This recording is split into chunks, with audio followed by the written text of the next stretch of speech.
Right. We found out that a 1941 Chevrolet G506 with a boom on the front just pulls roofs right back to how they were. PTO winches get with the program. They do. Yeah. So, you know, when you're running shine down the back road and the cops are after you and you need to pull your Tommy gun out and stand on the running board. As you do. Just start rat-a-tat-tatting away. And, you know, you just open the door, the wind catches it and pulls you out. Oh, yeah. And you fly out, hit the road, and fall in the ditch and die. So that's why they call it a suicide door. Not sparking. Oh, now you're going to be...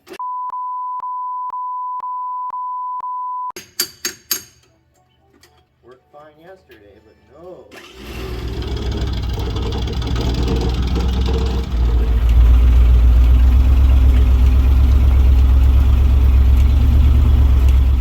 We've got ourselves a recipe for a good time.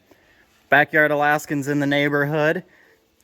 This will eventually be his car. We have to take it on a 70-mile road trip, and the deal is when we're done, he owns it. What is this, Austin? This is a 1938 Chevrolet Master Deluxe. Alrighty. This car already tried to break Austin's leg like 10 seconds ago, so... But, you know, you don't even talk about that. Oh, yeah. We're off to a great start. Yep. Give us a good old walk around, Austin. I might need a crutch now, but, you know, that's just the cost you pay to revive something of this great quality. Only the finest patina. Yeah, I mean, Master Deluxe, it's just totally uptown for 1938 technology. You got wood grain going on. You got a wood seat frame. This interior was pimp back in the day, and I mean, it's still pretty livable. Yeah, I mean, look at that. This is, you know, as good as it got. And then this door does not work, so we'll go around to this side here. Somebody cheaped out and got the door delete package. There's a little bit of body work to be had. You know, she only had a tree fall on her. But that's is why. Yeah. Yeah, only a tree. A little bit of delaminated glass, you know, nothing to worry about. But sir, as we found out with 1968 Dodge Chargers that happen to be flat. Only the flat ones. Only the flat ones. Because you find those everywhere. Right. We found out that a 1941 Chevrolet G506 with a boom on the front just pulls roofs right back to how they were. PTO winches get with the program. They do. Yeah, we'll get this thing looking factory in no time. You're going to want to ignore the bungee cord that holds the driver's remove the bungee cord door latch. Yep. And on this side of the car, we got the proper suicide door. So, you know, when you're running shine down the back road and the cops are after you and you need to pull your Tommy gun out and stand on the running board. As you do. Just start rat-a-tat-tatting away. And, you know, you just open the door, the wind catches it and pulls you out. Oh, yeah. And you fly out, hit the road, and fall in the ditch and die. So that's why they call it a suicide door. So. Learning things with Austin already. Yep. She's just great. This is one classy unit. We've got to get the old, what is this, a 216? Ought to be a 216, I believe.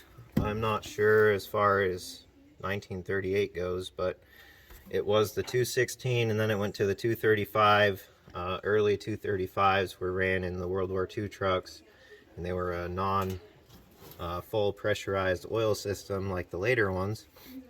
This one has Babbitt bearings, doesn't it? Yeah, these have Babbitt bearings, so not even poured bearings that you can, or they're poured bearings instead of insert bearings that are replaceable. So some real old school stuff going on here. Yeah. So our buddy Cole had this, and he wanted to get the engine freed up. He took the cylinder head off and got the engine freed up.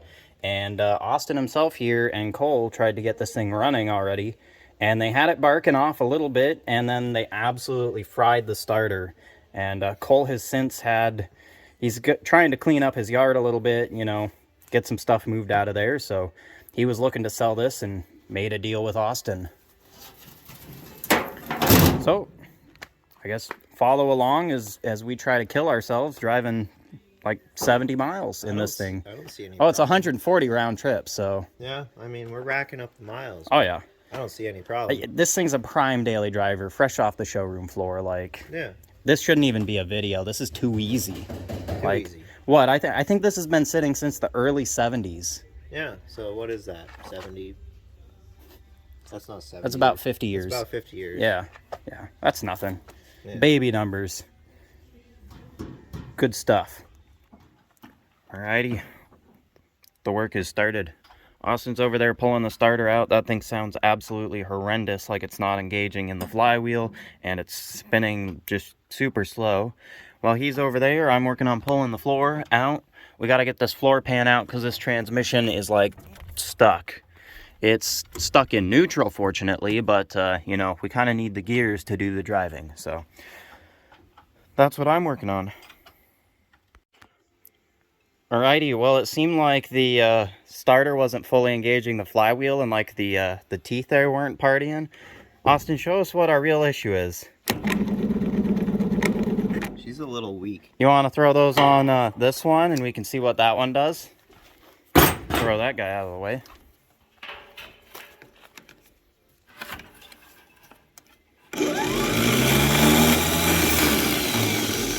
Is that what a starter motor is supposed to sound like? You know, it kind of seems like it, huh. but I'm not sure.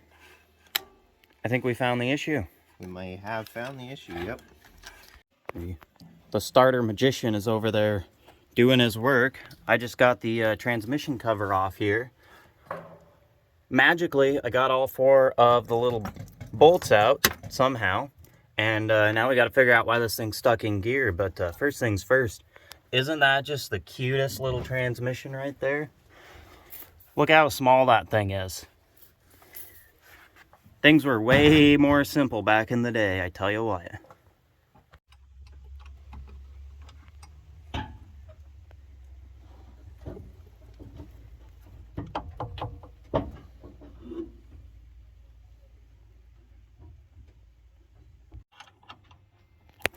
Austin. Brian. How much do you want to bet that under this cover, there's just a squirrel wheel? And the reason why the transmission isn't working is because the squirrel died. Nice. That's good. It'd probably handle the horsepower. Oh, yeah. She's a happy camper. Where's my...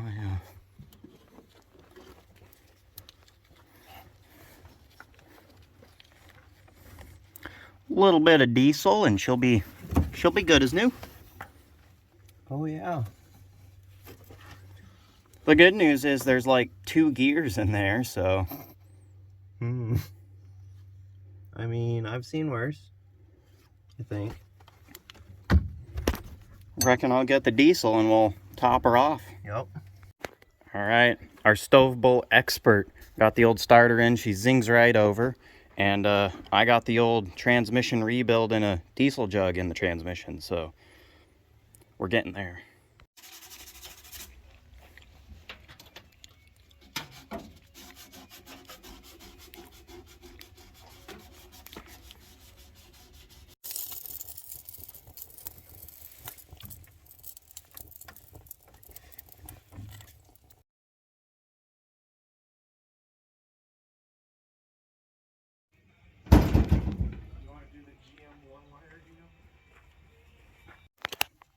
Well, Mr. Backyard, what's the plan now? Well, we've tried the sufficient amount of heat and penetrant and all that good stuff, and it is looking better. It's looking a little shinier, less rusty. Things are moving a little bit better. We got the 2 upper sliders. You can see them move. Yeah. But that big slider gear in there that does first and reverse, that thing is seized to the shaft. Yeah. So we're just going to pull the transmission out.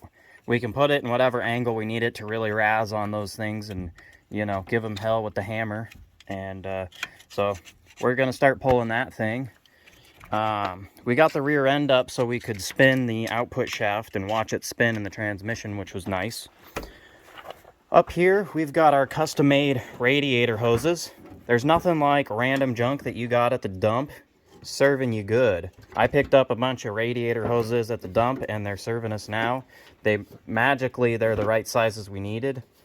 We've got an old belt that we cut to the length we need with the generator there. We went up and snagged this thing off of the Y-block parts engine that I've got, and you know, you just hogged this guy out so the bolt would fit. The Ford generator has bigger bolts than the original generator and this would have had. So anyways, we're waiting on a JB weld delivery for the oil pan and oil and a couple other odds and ends, so we're working on the transmission right now. Alrighty, we're down here learning enclosed drive shaft things with Austin. So we got this collar slip back so we can get at the U-joint caps here. And I got all the bell housing bolts out of the transmission. I just have to pop off these transmission mount bolts, and then once the drive shaft's out of the way up here, this little guy should be able to pop out. Shoot, Austin, how long would you say it took us to get this far? Like 5 minutes? Yeah, this is easy. Easy. Yeah, so in this coupler, it should be a gear oil bath, and then there's a seal for the tube, so it doesn't run down and fill up the differential. Wisdom with Austin. So I'm just laying down here taking a nap while, you know, Austin does all the hard work up there. And I decided I'd pull the drain plug out of here to, well, so we don't spill diesel all over ourselves, you know. But we're going to do that anyways, but you know, it just is what it is. But anyhow, there's a bunch of gunk blocking it from, or there was, blocking it from draining. And yeah, it's just like straight up silt in the bottom of this transmission. Potentially remnants from the Great Fairbanks, Alaska flood of 1967. So, you know, she's a survivor. Guy down here filming for his own channel. Yeah, I only care about myself. Yeah.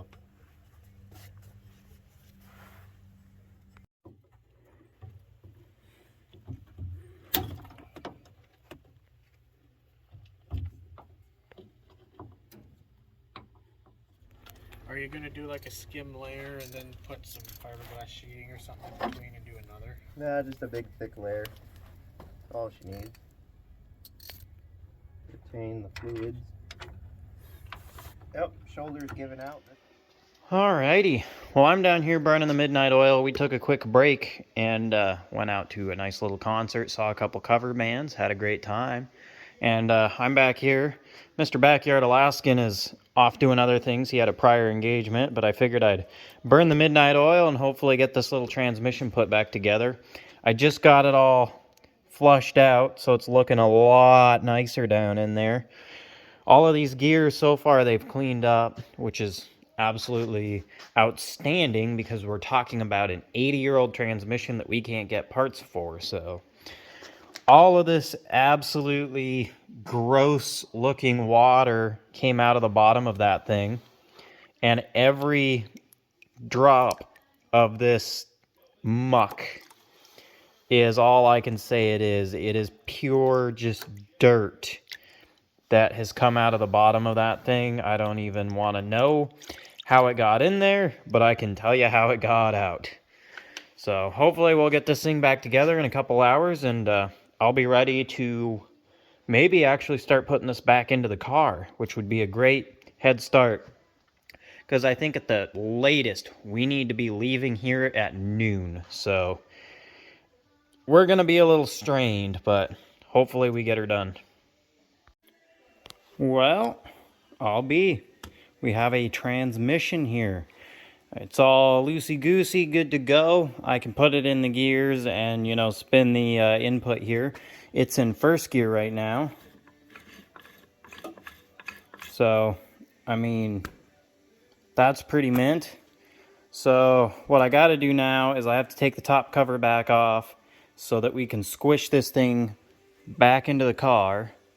And we also need to fill it with gear oil, but I wanted to put the cover on, make sure everything was working.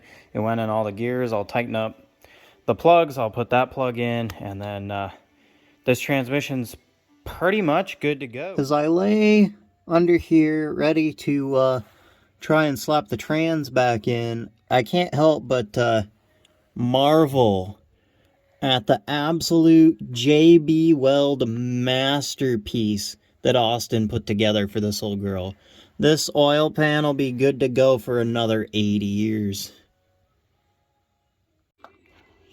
Here's a quality depiction of what all came out of that transmission in this 38 here.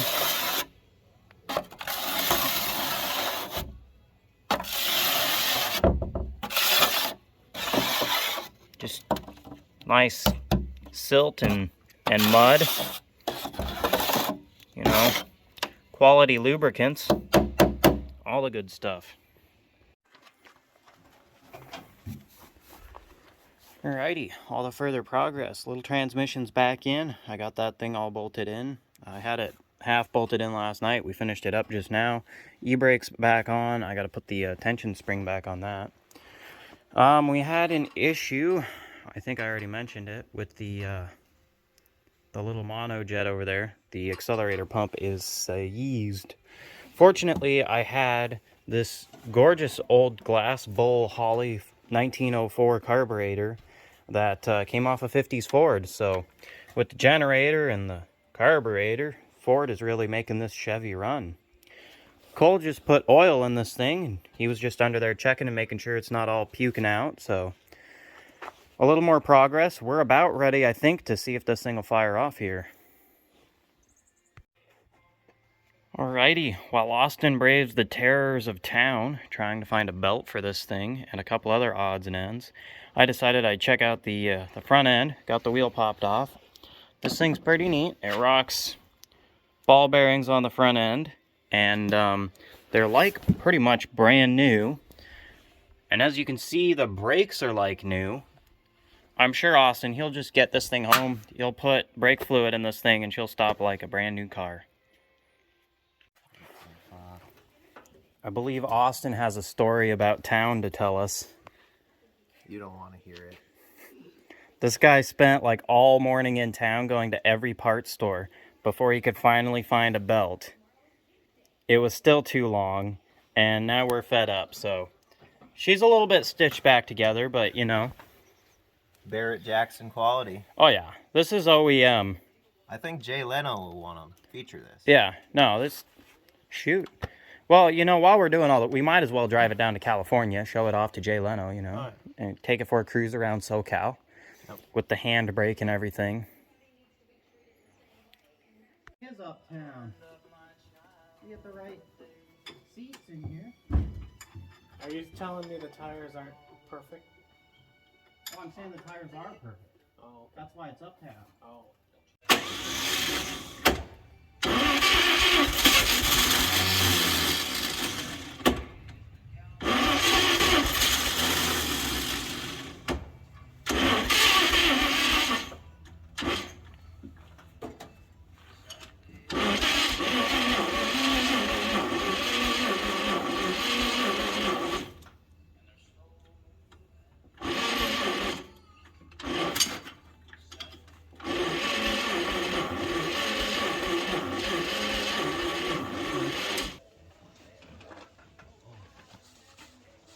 Cameraman.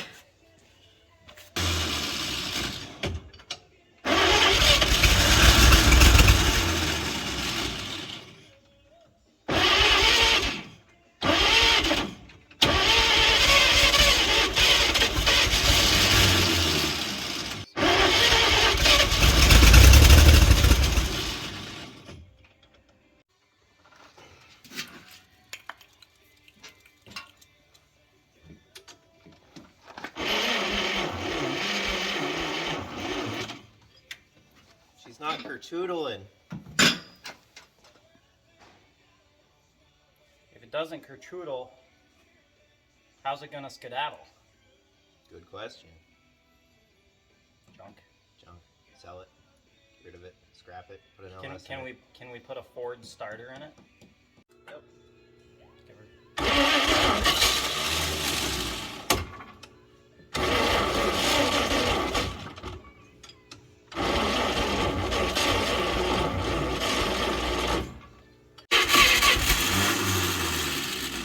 I think I remember why I quit using it. I was gonna say, it sounds like a G506.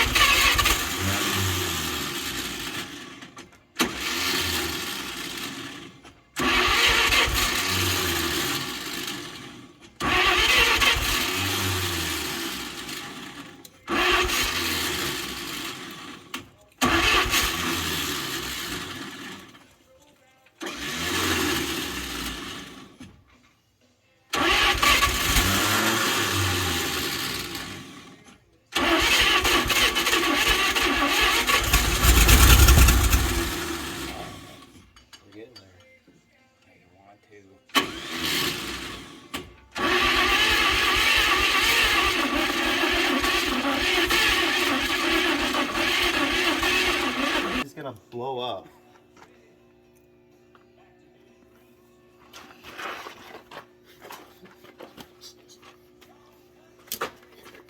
That's hot. This really is hot.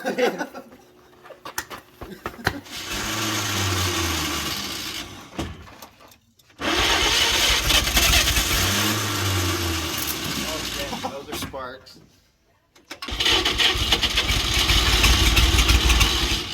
Like it's not sparking.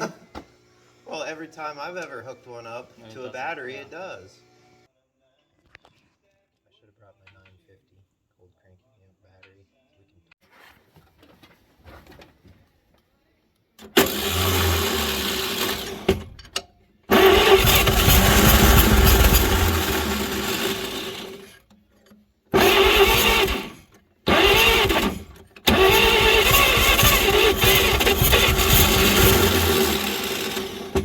Does she need more potent fluid, like starting fluid at the same time? I think I might be flooding it.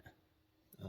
Yeah, let's give her another round, and I won't put any in. We'll see what it does. Yeah,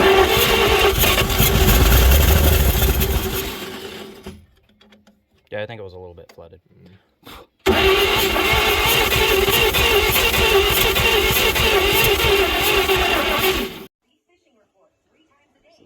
It's on the other side of the net. It's going under the 30.